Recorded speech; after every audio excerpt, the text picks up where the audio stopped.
तो जैसा कि पिछले एपिसोड में हमने देखा कि फैंग अपनी home town base city of Jiangnan में वापस आ जाता है और अपनी फायर हैमर टीम के साथ मिलता है, जिसके बाद फैंग अपने बेस्ट फ्रेंड और अपनी फैमिली से मिल रहा होता है। तभी वहां पर प्रेसिडेंट जू, डायरेक्टर जियांग और अंकल लैंग आते हैं और वो फैंग की रिस्पेक्ट करते हुए फैंग के सामने बाव करते हैं। तो फैंग उनसे कहता है कि आप सब मेरे सीनियर्स हैं, आपको मेरे सामने ये सब करने की जरूरत नहीं है। तो प्रेसिडेंट जू फैंग को बताते हैं कि क्योंकि अब आप यहाँ पर इंस्पेक्टर की ड्यूटी पर आ रहे हैं, तो इसलिए हम सब लोग यहाँ पर आपका वेलकम करने के लिए आए हैं और हम सब आपके लिए यहाँ पर एक वेलकम सेरेमनी रख रहे हैं। तो अब डायरेक्टर जियांग आगे आते हैं और फैंग से कहते हैं कि जब आप फर्स्ट टाइम जिगजियान मार्शल हॉल में आए थे तो हमने आप पर इतना ज्यादा ध्यान नहीं दिया और आपको भी एक नॉर्मल स्टूडेंट की तरह समझा, और अब आप एक इंस्पेक्टर बनकर वापस हमारे जिगजियान मार्शल हॉल में आए हैं। हम तो आपकी ये पोजीशन देखकर बहुत ही ज्यादा शॉक हो गए हैं, हम तो आपकी बढ़ती हुई ग्रोथ को देखकर बहुत ही ज्यादा शॉक हो गए हैं, और अब आप 19 ईयर्स की एज में ही एक इंस्पेक्टर बन गए हैं। आपने तो वाकई हम सबको बहुत ही ज्यादा हैरान कर दिया है। और जब उस 5 हेडेड ड्रैगन ने अटैक किया था तो मैं भी उस फाइट में शामिल था। अगर आप उस दिन मुझे नहीं बचाते तो आज तो मैं यहाँ पर मौजूद ही नहीं होता। और डायरेक्टर जैंग फैंग को अपनी जान बचाने के लिए शुक्रिया अदा करते हैं। तो फैंग डायरेक्टर जैंग से कहता है कि आपको शुक्रिया अदा करने की कोई जरूरत नहीं है। आज मैं जो भी बना हूँ प्रेसिडेंट जू, डायरेक्टर जैंग और अंकल लैंग की वजह से ही बना हूँ, इसके लिए मैं आप सबका शुक्रिया अदा करता हूँ। जिसके बाद प्रेसिडेंट जू आगे आते हैं और कहते हैं कि आज के बाद हमारी बेस सिटी ऑफ जियांगनान के जिगजियान मार्शल हॉल के टॉप पर्सन आप हैं और आप ही हमारे जिगजियान मार्शल हॉल का चार्ज संभालेंगे। और आज के बाद बेस सिटी ऑफ जियांगनान के जिगजियान मार्शल हॉल और हर किसी की सेफ्टी आप पर ही डिपेंड करेगी। और अगर आपको कभी हमारी जरूरत हो तो जिगजियान मार्शल हॉल के सारे मेंबर्स, इवन के हम लोग भी आपकी हेल्प करने के लिए हमेशा रेडी रहेंगे। तो फैंग कहता है ठीक है, मैं समझ गया। जिसके बाद फैंग आसमान की तरफ देखते हुए इंस्ट्रक्टर जियांग के बारे में सोचता है और कहता है कि आपने मुझे कहा था कि मुझे हमारे home town base city of Jiangnan को प्रोटेक्ट करना है, फिर चाहे कोई भी सिचुएशन हो। और फिर फैंग इंस्ट्रक्टर जियांग के बारे में सोचते हुए कहता है कि अब मैं लाइट ट्रेनिंग कैंप से वापस आ गया हूँ और अब तो मैं एक इंस्पेक्टर भी बन गया हूँ और अब मेरी स्ट्रेंथ भी बहुत ज्यादा है, और साथ ही साथ अब मैं एक बहुत ही ज्यादा पावरफुल वॉरियर भी बन गया हूँ, और अब मैं आपके साथ किए हुए वादे को निभाने के लिए क्वालिफाइड हो गया हूँ, और अब मैं आपके साथ किए हुए वादे को जरूर पूरा करूंगा और अपने home town base city of Jiangnan को प्रोटेक्ट करूंगा। और फिर फैंग कहता है कि मैं डेफिनेटली यहाँ पर मौजूद हर एक शख्स को प्रोटेक्ट करूंगा, फिर चाहे जो भी हो जाए, और मैं इंस्ट्रक्टर जियांग के बताए हुए रास्ते पर ही अपनी लाइफ को गुजारूंगा और इस बेस सिटी ऑफ जियांगनान को प्रोटेक्ट करूंगा, फिर चाहे जो भी हो जाए। तो फैंग की ये बात सुनकर प्रेसिडेंट जू और डायरेक्टर जियांग खुश हो जाते हैं। तो अंकल लैंग फैंग से कहते हैं कि आपको ज्यादा परेशान होने की जरूरत नहीं है, हम लोग यहाँ पर मुसीबतों का सामना करते हुए लाइफ गुजारने के आदी हो गए हैं। और फिर वो कहते हैं इंस्पेक्टर फैंग अब तो आप भी यहाँ पर है और हम भी आपका साथ देने के लिए हमेशा फाइट के लिए रेडी रहेंगे। तो ये सुनकर फैंग काफी इमोशनल हो जाता है और कहता है कि अंकल लैंग आप कितने अच्छे हैं। और फिर प्रेसिडेंट जू फैंग से कहते हैं इंस्पेक्टर फैंग जब तक आपके अंदर हमारी बेस सिटी ऑफ जियांगनान को प्रोटेक्ट करने का डिटर्मिनेशन ऐसे ही कंटिन्यू रहेगा, मुझे पूरा यकीन है कि एक न एक दिन बेस सिटी ऑफ जियांगनान के सभी लोगों को आप पर बहुत ही ज्यादा प्राउड होगा।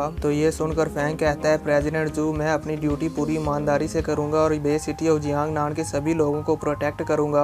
जिसके बाद व्यू चेंज होता है और हम देखते हैं कि फैंग अपने विला में बैठकर सभी ईमेल्स को चेक कर रहा होता है और अपनी ड्यूटी को पूरा कर रहा होता है, यानी कि अब फैंग इंस्पेक्टर बन गया है और वो अपनी जिम्मेदारी को पूरा कर रहा है और सभी सिक्योरिटीज को चेक कर रहा है कि कहीं किसी मॉन्स्टर ने किसी सिटी पर अटैक तो नहीं किया। और फिर फैंग अपना काम पूरा करते करते काफी थक जाता है और कहता है कि इंस्पेक्टर की ड्यूटी को पूरा करना बहुत ही ज्यादा मुश्किल काम है और इसके लिए हमें बहुत ज्यादा हार्डवर्क करना पड़ता है। और फिर फैंग अपना काम पूरा करने के बाद काफी थक जाता है और अपने रूम में जाकर रेस्ट करने लगता है और कहता है कि आखिरकार मेरा आज का काम खत्म हो गया। तो वहाँ पर फैंग को वो कॉन्शियसनेस इंडक्शन हेलमेट पड़ा हुआ नजर आता है जो कि एक्टिवेट हो चुका होता है। तो फैंग उस हेलमेट को देखते हुए कहता है कि फाइनली अब मैं इस कॉन्शियसनेस इंडक्शन हेलमेट को ट्राई करूंगा कि वार गॉड पेरिस आखिरकार दिखता कैसा है। और फिर फैंग उस हेलमेट को उठा लेता है और कहता है कि इस हेलमेट का यूज करने से मैं किसी भी जगह से कहीं से भी वार गॉड पेरिस की वर्चुअल स्पेस में जा सकता हूँ। और फिर फैंग उस हेलमेट को पहन लेता है और कहता है कि अब चलो देखते हैं कि वार गॉड पेरिस अंदर से कैसा दिखता है, आखिरकार ये किस तरह की जगह है। जिसके बाद व्यू चेंज होता है और हम देखते हैं ली याओ के विला को,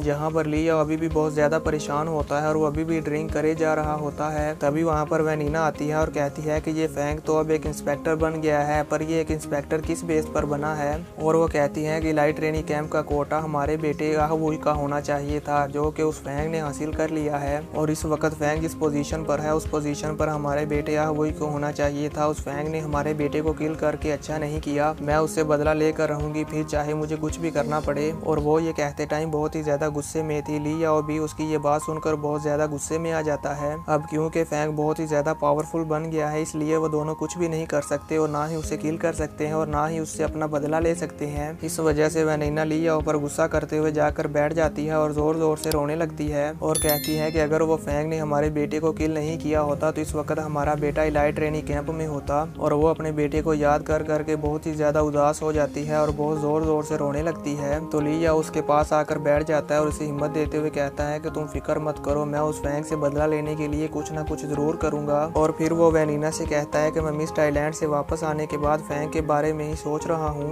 मैंने उसके लिए कुछ प्लान किया है। उस फैंग को किल करने के लिए मुझे कोई ना कोई बियॉन्ड गॉड ऑफ वार का वॉरियर हायर करना होगा। सिर्फ beyond God of war warrior ही उस फैंग को किल कर सकता है। तो वैनिला ये सुनकर जल्दी से कहती है कि जैसा कि एल्डर फियोना, मुझे पता है कि वो फैंग एल्डर फियोना का सामना नहीं कर पाया था और वो उससे अपनी जान बचाकर बहुत मुश्किल से भागा था। तो लिया वैनिला को बताता है कि नहीं, मैं इसमें एल्डर फियोना की हेल्प नहीं लूँगा, मेरे पास एक और प्लान है। मेरा एक दोस्त है जो कि निर्वाणा पीरियड से मेरे साथ है और वो एक एल्डर है। मेरा एक दोस्त है जो कि एक एल्डर है और हम दोनों ने मिलकर निर्वाणा पीरियड में बहुत सारी फाइट्स विन करी थी और वो बहुत ही ज़्यादा पावरफुल है और उसके साथ मेरा काफ़ी अच्छा रिलेशनशिप है। और मेरा वो दोस्त इस वर्ल्ड में टॉप 10 पावरफुल वॉरियर्स में आता है और उसकी पावर एल्डर फियोना से बहुत ही ज़्यादा है। मैं उसके साथ फैंग को किल करने के लिए डील करूंगा, फिर चाहे मुझे इसके लिए कोई भी कॉस्ट पे करनी पड़े। अब व्यू चेंज होता है और हम देखते हैं कि फैंग उस कॉन्सिस्टेंस इंडक्शन हेलमेट को यूज़ करते हुए वार गॉड पैलेस में इंटर हो जाता है और यहाँ पर वही एआई सिस्टम वाली गर्ल फैंग का वेलकम करती है जो कि फैंग को जिग्जियान मार्शल हॉल के हेडक्वार्टर से जाते टाइम मिली थी। और वो फैंग को बताती है कि ये आपका अपना वार गॉड पैलेस में एक प्राइवेट रूम है और यहाँ पर कोई भी आपके अलावा आपके रूम में इंटर नहीं हो सकता, फिर चाहे जो भी हो जाए। और फिर फैंग अपने उस रूम की विंडो में जाकर उस वार गॉड पैलेस को देखने लगता है क्योंकि फैंग यहाँ पर फर्स्ट टाइम आया है। अब फैंग उस वार गॉड पैलेस को देखकर हैरान हो जाता है और कहता है कि ये तो एक फेरी टेल की तरह है।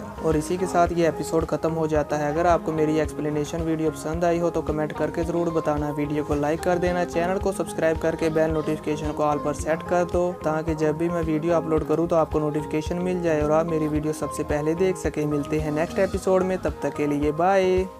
含惊人巨力，隔空控物，杀敌于百里之外。保持维持最高攻击力，修炼了数十年的幻魔卡特兰，也只能达到天梭是由365枚刀片组成。这简直森罗万象。只有超越战神的存在，才有资格成为战神宫元老院的长老。